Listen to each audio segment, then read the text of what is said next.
Hello students, today we discuss the topic sentence.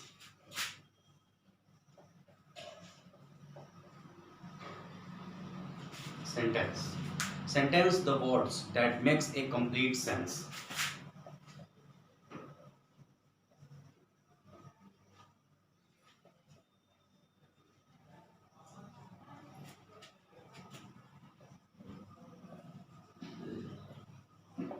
Makes a complete sense is called sentence. Sentence वो जब शब्दों का समूह एक सार्थक हो तो वो वाक्य कहलाता है, यानी जो पूरा पूरा अर्थ दे वो वाक्य कहलाता है। जैसे कि एक एग्जाम्पल ले लें तो Ram is a good boy. Ram is a good boy, तो Ram is a good boy एक कंप्लीट सेंस, राम एक अच्छा लड़का है। तो ये क्या हो गया, एक वाक्य, एक सेंटेंस हो गया। अगर हम टाइप्स की बात करें, टाइप्स में सेंटेंस दो प्रकार के होते हैं। फर्स्ट टू टाइप्स में subject and the second is predicate.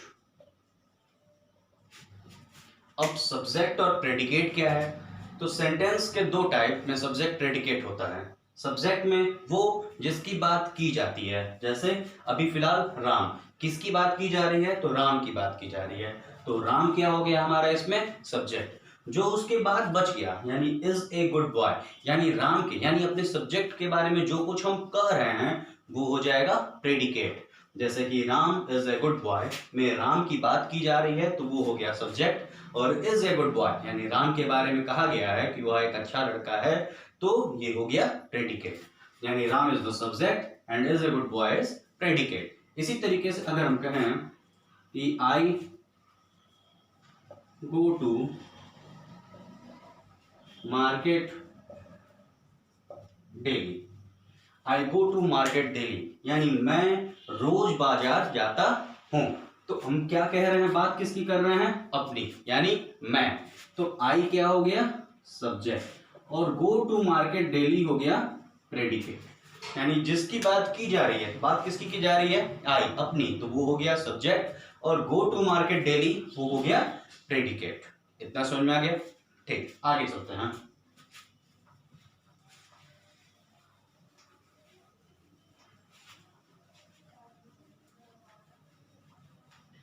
अब हमने पढ़ लिया कि सेंटेंस होता क्या है और सब्जेक्ट, सेंटेंस के दो टाइप थे, सब्जेक्ट और प्रेडिकेट।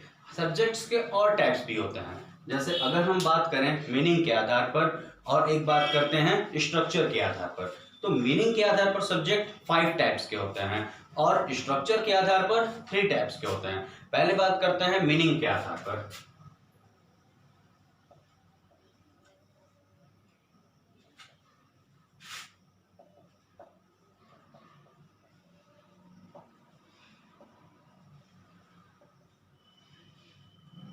मीनिंग के आधार पर सेंटेंस 5 टाइप्स के। 5 टाइप्स में कौन कौन से होते हैं, एक होता है डेक्लरेटिव या एसेरेटिव। डेक्लरेटिव, ठीक, फर्स्ट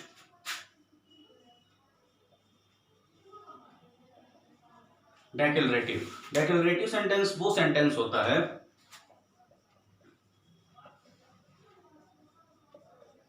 डेक्लरेटिव वो सेंटेंस जो कुछ डेक्लेयर करे, यानी जो किसी चीज के बारे में कुछ बताया, यानी हमें यस या नो के बारे में बताया, यानी एक तरीके से हम समझ सकते हैं यस या नो के बारे में बताया, यानी डिक्लेयर समथिंग।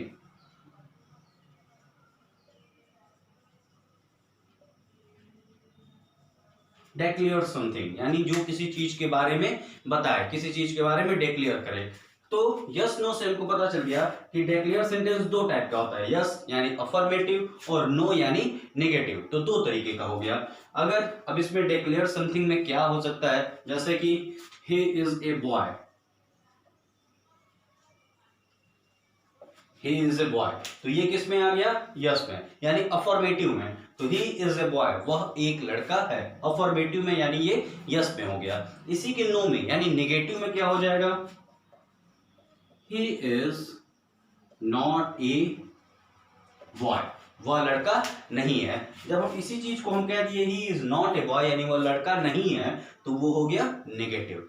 यानी डिक्लेरेटिव सेंटेंस का मतलब हुआ जिसमें हम यस या नो की बात करें, जिसमें हम बताएं कि वह है या नहीं है, यानी किसी चीज के बारे में डिक्लेयर करें। तो example, he is a boy, यानी ये अफर्मेटिव हो गया, और he is not a boy ये नेगेटिव हो गया। इसमें आगे second type,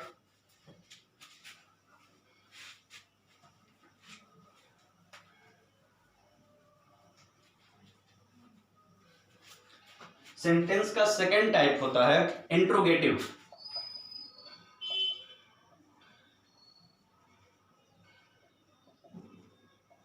interrogative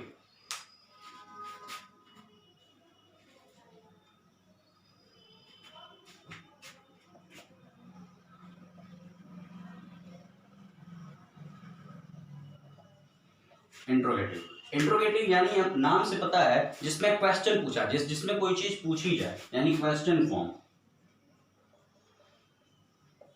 ask anything, ask anything, जिसमें किसी चीज पे कुछ पूछा जाए वह क्वेश्चन होता है। इसमें जैसे कि क्या हो सकता है, जैसे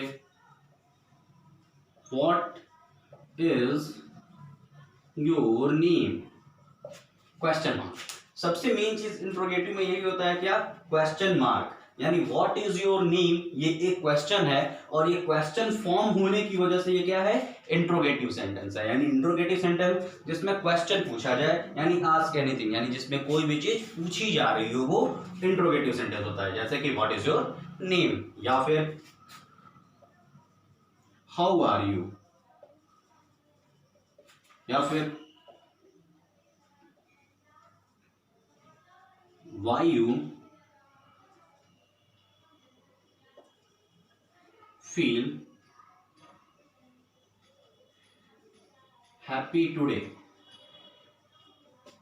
why you feel happy today, यानी आज तुम इतना खुश महसूस क्यों कर रहे हो।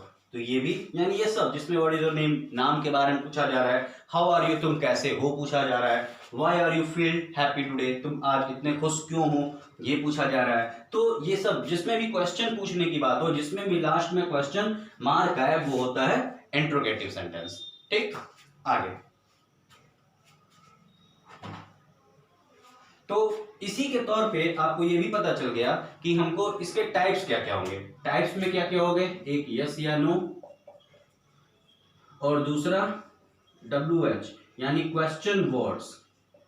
ठीक, तो दो तरीके के टाइप हो गया। जैसे कि अगर हम कहें कि are you free today,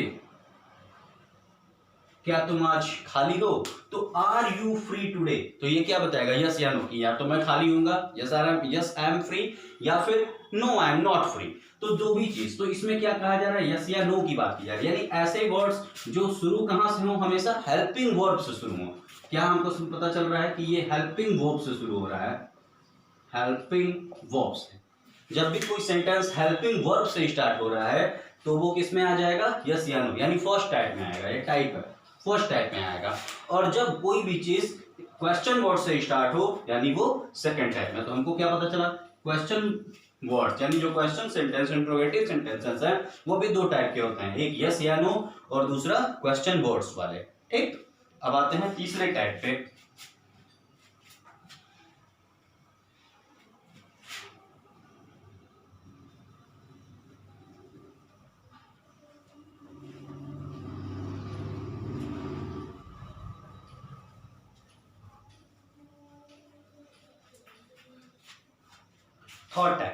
third type imperative sentences.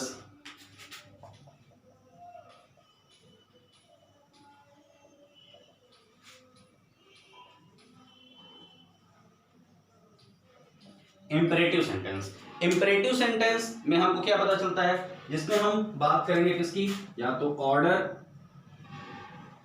या फिर रिक्वेस्ट, या फिर सजेशन, या फिर सजेशन। तीन चीज की बात होगी, या तो ऑर्डर की बात होगी, या फिर रिक्वेस्ट की बात होगी, या फिर सजेशन की बात होगी। जब भी कोई भी चीज ऐसी आए, या फिर सजेशन के साथ साथ हम क्या सकते हैं कि रिक्वेस्ट की भी बात हो, रिक्वेस्ट की भी बात हो, तो रिक्वेस्ट हो, ये सारी चीजें आए जिसमें वो हो जाता है इम्परेटिव। इम्परेटिव में ये आ जाएगा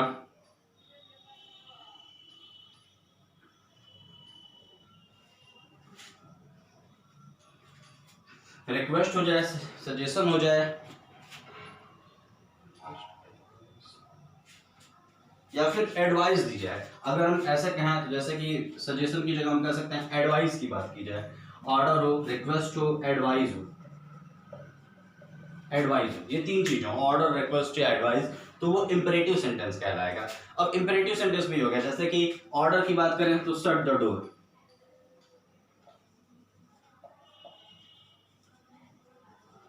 शट द डोर, ये हो गया ऑर्डर। रिक्वेस्ट की बात की जाए तो रिक्वेस्ट में क्या हो जाएगा कि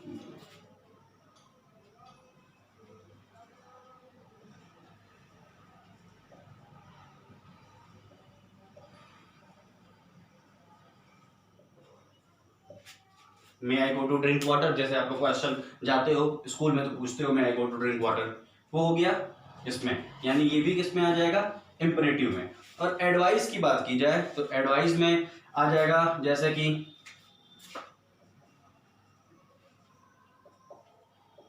read this book, this is good, read this book, this is good, यानी इस किताब को पढ़ो, यह एक अच्छी किताब है, यह एक अच्छी किताब है। तो इसमें क्या हो गया, शट द डोर यानी ऑर्डर की बात हो रही है। Request may I go to drink water, इसमें रिक्वेस्ट की बात कर दी जा रही है।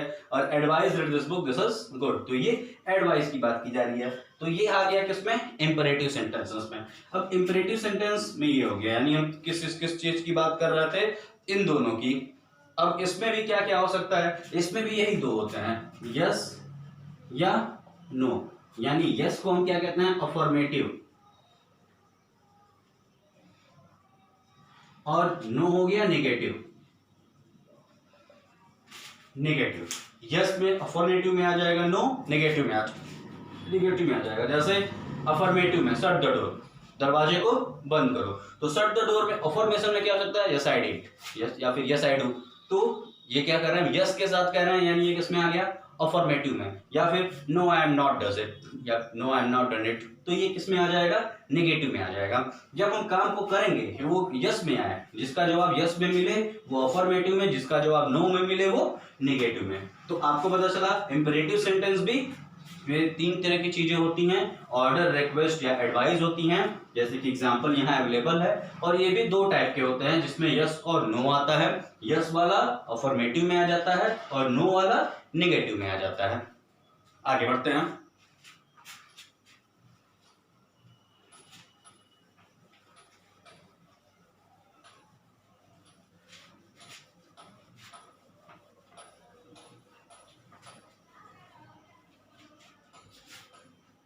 ऑप्टेटिव,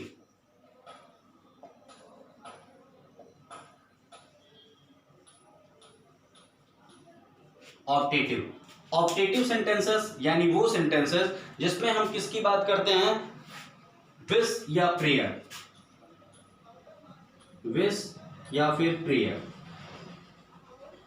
या तो इच्छा की बात हो जाएगी या फिर प्रार्थना की बात हो जाएगी, दो चीजों की बात हो। ऑप्टेटिव सेंटेंसेस वो सेंटेंसेस जिसमें हम विश या प्रेयर की बात करते हैं, यानी या तो इच्छा की बात हो या फिर प्रेयर की, जैसे हम भगवान से कुछ मांगते हैं तो वो प्रार्थना, या फिर हमारी आज कुछ खाने की इच्छा है, हमने मम्मी को कहा मम्मी ये बनाइए, तो ये हमारी क्या होगी, विश, ये हमारी इच्छा होगी। जैसे अगर हम कहते हैं कि may God bless you, may God bless you, ये क्या हो गया, ऑप्टेटिव सेंटेंस। इसमें भी क्या लगता है, एक्सक्लामेटरी साइन लगता है। अब एक्सक्लामेटरी साइन लगा तो है इसमें, लेकिन ये एक्सक्लामेटरी साइन लगने की वजह से ये एक्सक्लामेटरी सेंटेंस नहीं है, ये किसमें है, ऑप्टेटिव सेंटेंस में। अभी जब एक्सक्लामेटरी बताएंगे तो आपको ऑप्टेटिव और एक्सक्लामेटरी में डिफरेंस पता चल जाएगा। अभी ऑप्टेटिव समझ रहे हैं, ऑप्टेटिव में सिर्फ इच्छा और प्रार्थना की बात हुई है, सिर्फ विश और प्रेयर। और जैसा कि अभी पता चल गया मे गॉड ब्लेस यू, ये आ गया इसमें। और दूसरा अगर हमसे कहा जाए कि फॉरगिव मी, ये भी आ गया इसमें। जैसे अगर इच्छा की जाए या फिर प्रार्थना की जाए। इच्छा किया गया मे गॉड ब्लेस यू, यानी कि प्रार्थना कर लिया गया कि हे भगवान आपकी अच्छा करे, भगवान आपका सब कुछ भला करे, तो मे गॉड ब्लेस यू। और इच्छा की गई क्या, फॉरगिव मी, मुझे भूल जाओ, ये उससे क्या की गई, इच्छा की गई। ये प्रार्थना नहीं, प्रार्थना हम किससे करते हैं, किसी बड़े से या फिर भगवान से प्रार्थना करते हैं, जैसे कि यहाँ किया गया। और इच्छा हम किससे व्यक्त कर सकते हैं, किसी से भी, इच्छा तो किसी से व्यक्त की जा सकती है। तो इसके एग्जाम्पल में फॉरगिव मी आ गया। ये भी दो तरीके का हो गया। अब दो तरीके में इसमें कौन कौन से आ गए, विश और प्रेयर, यानी इच्छा और प्रार्थना। समझ में आ गया, आगे बढ़ते हैं।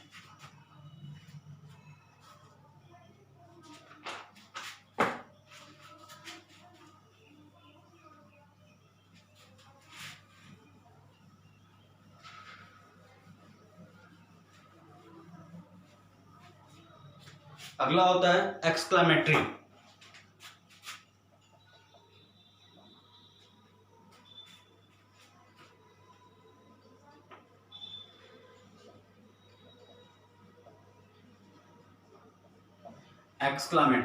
एक्सक्लामेटरी में हम किस किस चीज की बात करते हैं, एक्सक्लामेटरी में आ जाता है जॉय, सॉरो, या फिर खुशी की बात की गई, दुख की बात की गई, या सरप्राइज की बात की गई। सरप्राइज यानी आश्चर्य की बात कर दी गई, या फिर किसी और चीज की बात की जाए, किसी से घृणा की जाए,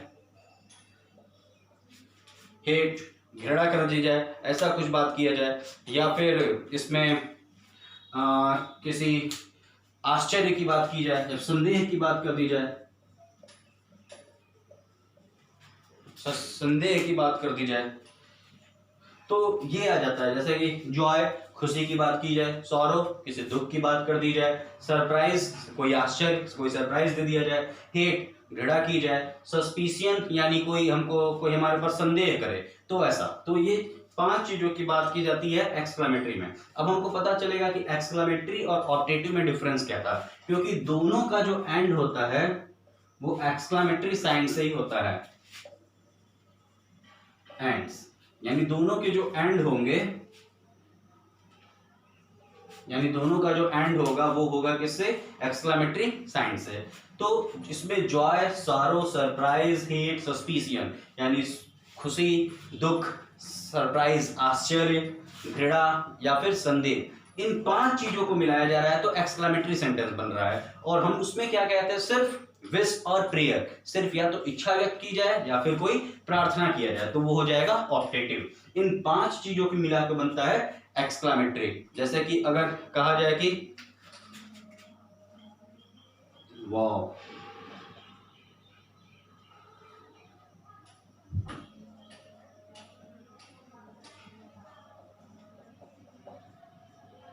what epic, wow what epic, कि वाह, ये वाह कितना अच्छा, कितना खूबसूरत ये पिक्चर है, तो उसके लिए कहा जाए व्हाट ए पिक। तो ऐसा कुछ कहा जाए। इस कंडीशन में भी ऐसा होता है, जैसे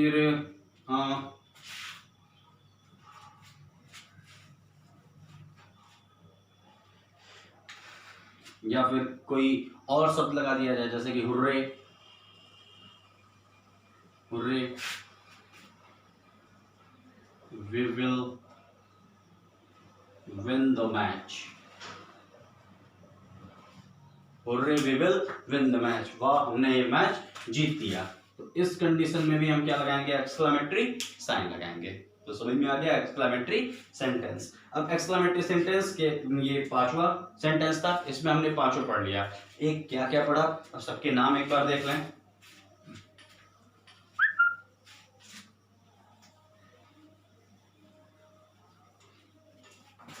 सबसे पहले हम एसरेटिव पढ़े हैं,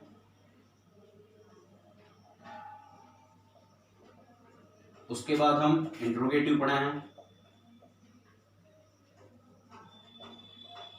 फिर हम इंपरेटिव पढ़े हैं, फिर ऑप्टेटिव, और फिर एक्सक्लामेटरी। 5 टाइप सेंटेंस हम पढ़े हैं, एसरेटिव, इंट्रोगेटिव, इंपरेटिव, ऑप्टेटिव और एक्सक्लामेटरी। ये 5 टाइप्स ऑफ सेंटेंस हम अभी पढ़े। असर्टिव में हम पढ़े डिक्लेयर्स एनीथिंग यानी किसी चीज के बारे में बताया जा रहा है। टाइप्स में पढ़े थे यस या नो यानी अफर्मेटिव और निगेटिव, 2 टाइप्स। इंट्रोगेटिव में भी हम क्या पढ़े, यस या नो पढ़े और एक क्या पढ़े, क्वेश्चन वर्ड पढ़े, ये इंट्रोगेटिव में था। इंपरेटिव में हम क्या पढ़े, इंपरेटिव में हमने पढ़ा कि किसी भी चीज की यानी अगर हम आज्ञा सलाह या प्रार्थना कर रहे थे, आज्ञा सलाह प्रार्थना यानी ऑर्डर सजेशन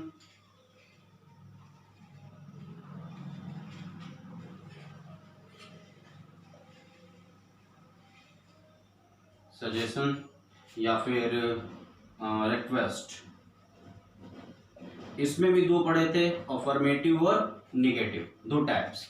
ऑप्टेटिव में हम पढ़े विश और प्रेयर, इसमें भी 2 पढ़े, यस या नो यानी अफर्मेटिव और निगेटिव। एक्सक्लामेटरी में तो हमने बहुत सारी चीजें पढ़ी, जॉय, सॉरो,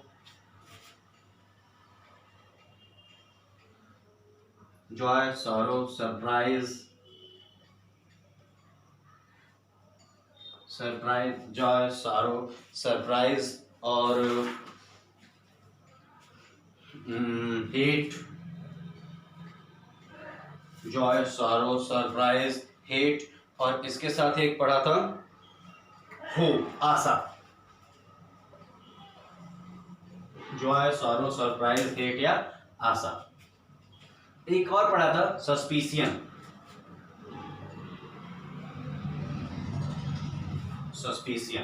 यानी कि संदेह, खुशी, दुख, आश्चर्य, घृणा, आशा या फिर संदेह, ये हमने पढ़ा था एक्सक्लामेटरी। ठीक, तो ये था सेंटेंस के 5 टाइप्स, किसके आधार पर, मीनिंग के आधार पर। अब हम पढ़ेंगे स्ट्रक्चर के आधार पर।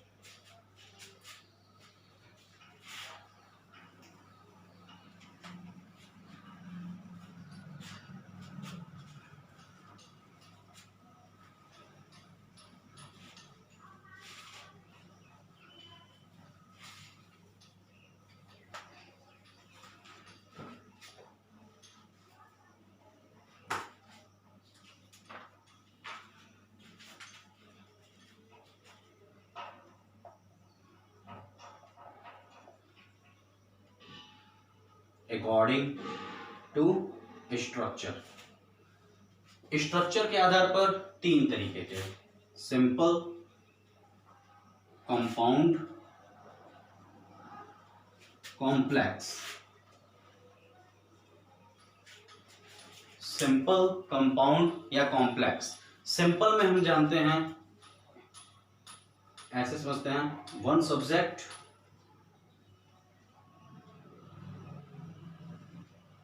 And 1 predicate. ठीक, जिसमें सिर्फ एक ही सब्जेक्ट हो और एक प्रेडिकेट हो। कंपाउंड में हम कहेंगे 1 सब्जेक्ट तो एक हो, लेकिन या फिर ऐसे कहें तो एक कॉम्बिनेशन ऑफ 2 और more independent or coordinate class.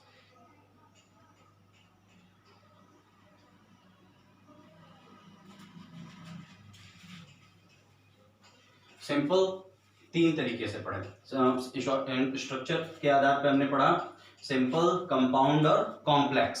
Simple में 1 subject and 1 finite verb.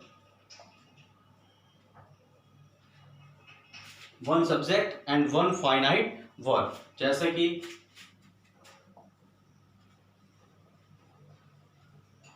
My friend gives me a book। My friend gives me a book, यानी my friend एक सब्जेक्ट और gives me a friend, ये हो गया एक predicate, और एक फाइनाइट वर्ब यानी कि gives, यानी जिसमें सब्जेक्ट भी एक हो और वर्ब भी सिर्फ एक हो, वो हो जाएगा सिंपल सेंटेंस। कंपाउंड सेंटेंस की बात करते हैं तो कंपाउंड सेंटेंस में क्या हो जाता है, टू और more independent or coordinate class.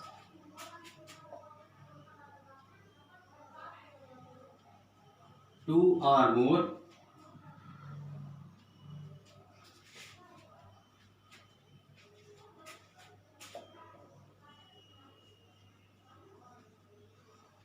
independent or coordinate clause। Two और more independent or coordinate clause, ये होता है कंपाउंड सेंटेंस में, टू और more independent or coordinate clause. और जैसे कि अगर हम कंपाउंड सेंटेंस में बात करें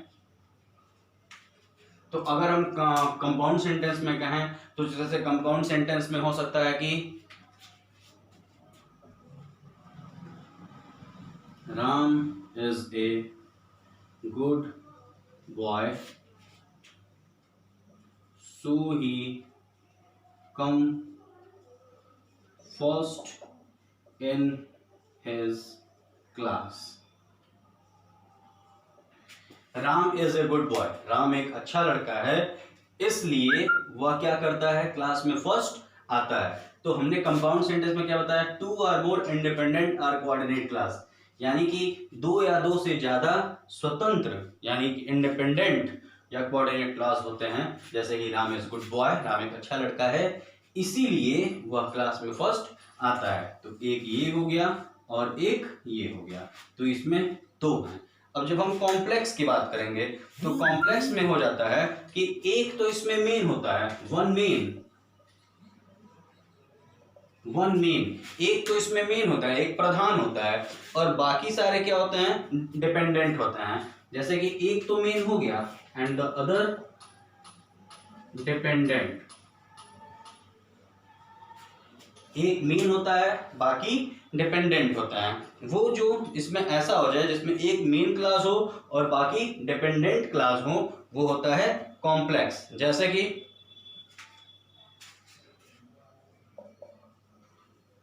I tell you when office was open। I tell you, मैं आपसे बताऊंगा, when office will open, जब ऑफिस खुलेगा। तो जब ऑफिस खुलेगा तब मैं आपको बताऊंगा। तो I tell you, मैं आपसे बताऊंगा, when office will open, जब ऑफिस खुलेगा। तो इसका एक अपना कोई मतलब नहीं होता है, when office will open, जब ऑफिस खुलेगा। जब ऑफिस खुलेगा इसका कोई मतलब नहीं हुआ, लेकिन अगर इसी चीज को इससे पहले लगा दिया जाए, इसको इसके पहले लगा दिया जाए कि I tell you, मैं आपको बताऊंगा जब ऑफिस खुलेगा, तो ये एक कंप्लीट सेंटेंस बन जा रहा है। तो हमने क्या समझा कि स्ट्रक्चर के आधार पर सेंटेंस थ्री टाइप के होते हैं, सिंपल, कंपाउंड और कॉम्प्लेक्स। सिंपल में सिर्फ एक सब्जेक्ट होता है और एक फाइनाइट वर्ब होता है। जैसे कि my friend gives me a book, तो माय फ्रेंड एक सब्जेक्ट है और गिव्स क्या है, उसका एक फाइनाइट वर्ब है। कंपाउंड सेंटेंस में टू और more independent or coordinate class, यानी एक से ज्यादा इंडिपेंडेंट या कोऑर्डिनेट क्लास होते हैं। जैसे कि Ram is a good boy, so he come first in his class, Ram एक अच्छा लड़का है, ये एक अलग सेंटेंस है। And he come first in his class, ये एक अलग सेंटेंस है, और दोनों का अपना अपना मतलब निकल रहा है। जैसे Ram is a good boy, Ram एक अच्छा लड़का है, and he come first in his class, वह क्लास में फर्स्ट आता है, दोनों का मतलब है, लेकिन दोनों को एक साथ जोड़ दिया गया है एक कंजक्शन लगा करके। तो ये क्या हो गया, एक कंपाउंड। कॉम्प्लेक्स में हम क्या पढ़े, एक मेन होता है और बाकी सब क्या होंगे, उसके सबऑर्डिनेट हो जाएंगे, ताकि सब उसके मेन नहीं रहेंगे, सब कोऑर्डिनेट होंगे। तो सबऑर्डिनेट होने की वजह से जो सब क्लॉज उनको कहा जाएगा, डिपेंडेंट रहेंगे उस पे। तो आई टेल यू ये एक मेन है, और व्हेन ऑफिस विल ओपन ये उसका डिपेंडेंट है। तो आई टेल यू यानी मैं आपको बताऊंगा, व्हेन ऑफिस विल ओपन, जब ऑफिस खुलेगा, तो मैं आपको तब बताऊंगा जब ऑफिस खुलेगा। तो आई टेल यू अगर इससे पहले ना लगाया जाए तो इस सेंटेंस का कोई मतलब नहीं निकलेगा, इसलिए ये कॉम्प्लेक्स में आ जाएगा। ठीक, ये आपने आज पूरा सेंटेंस के बारे में पढ़ लिया, सेंटेंस का टॉपिक यहाँ खत्म हो जाएगा। इसमें जो भी आपको जहां जहां जो जो लिखना है उसको पॉज करके आप लिख सकते हैं, समझ सकते हैं, वीडियो को 2 बार 3 बार देख के अच्छी तरीके से समझ सकते हैं। और जब पूरा समझ लीजिए, फिर भी अगर कोई ऐसा प्रॉब्लम होता है, कोई ऐसा इश्यू है, कोई ऐसा प्रॉब्लम है जो आपको सॉर्ट आउट नहीं हो रहा है, समझ में नहीं आ रहा है, तो आप कमेंट बॉक्स में क्वेश्चन पूछ करके दोबारा उस पर डिस्कस कर सकते हैं।